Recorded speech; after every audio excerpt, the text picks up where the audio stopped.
Continuing with videos about people-pleasing, in this video I will discuss anger and resentment and how it relates to people-pleasing. Anger is a powerful emotion, and when it goes unresolved or unexpressed, it affects our mental, emotional, and physical well-being in ways we might not even realize. It's almost like every time we don't express a need of ours, particularly when we feel a boundary has been violated, this anger gets turned into a brick of resentment that we hold in our bodies and minds. For everyone, including people pleasers, unexpressed anger can lead to heightened stress levels, increased anxiety, and even depressive thoughts. When you're constantly suppressing anger to keep others happy, it creates emotional turmoil that can wear you down. The bricks of resentment begin to pile up, and they become heavy, and they carry a toll.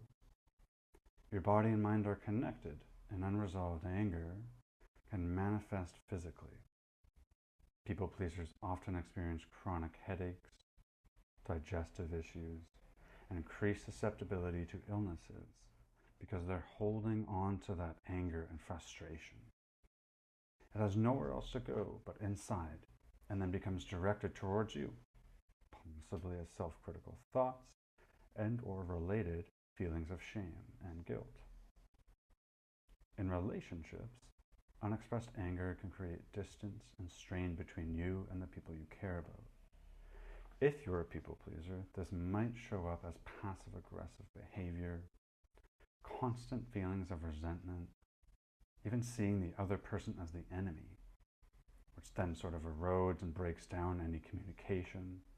You may be increasingly withdrawing and feeling more isolated, and this all contributes to the erosion of trust and intimacy. So take a moment to reflect on your experiences. How has unresolved or unexpressed anger affected your mental health, your physical well-being, and or your relationships? Are there times you've suppressed your anger or even other emotions to avoid conflict? Here's a stereotypical example of a quote-unquote people pleaser, John. John struggled to express his anger due to a fear of confrontation. He worried that if he expressed his anger and or any of his needs, that he may be rejected or abandoned. And so as a result, this unresolved anger led to chronic stress, frequent headaches, and strained relationships with loved ones. He eventually became depressed and more isolated. So here's the good news though. There are effective strategies to manage unresolved anger and resentment, particularly in people pleasers. One of the first ones is to start by labeling your feelings for yourself. Starting an emotional journal at the end of the day can be extremely helpful in facilitating your understanding of triggers to anger and resentment, and also discovering other needs and emotions that may underlie these feelings. Often there's something deeper underneath. Practicing relaxation and mindfulness techniques as well can help.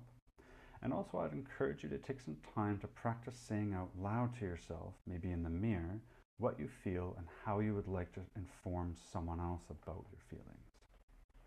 Seeking professional support through therapy or counseling, of course, can really speed up and facilitate this process as well.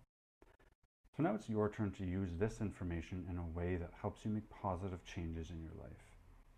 Take time to reflect on how unresolved anger and resentment has influenced your life as a people pleaser, how it influences your perceptions of others. Consider implementing some of the strategies we discussed and engage in conversations with others about what you discover. So thanks for watching, and thanks for watching this series of videos as well. But remember, addressing unresolved anger and resentment is the first step to a healthier, more balanced you. So don't forget to like and follow this account for more insights on people pleasing, anger, and emotional intelligence.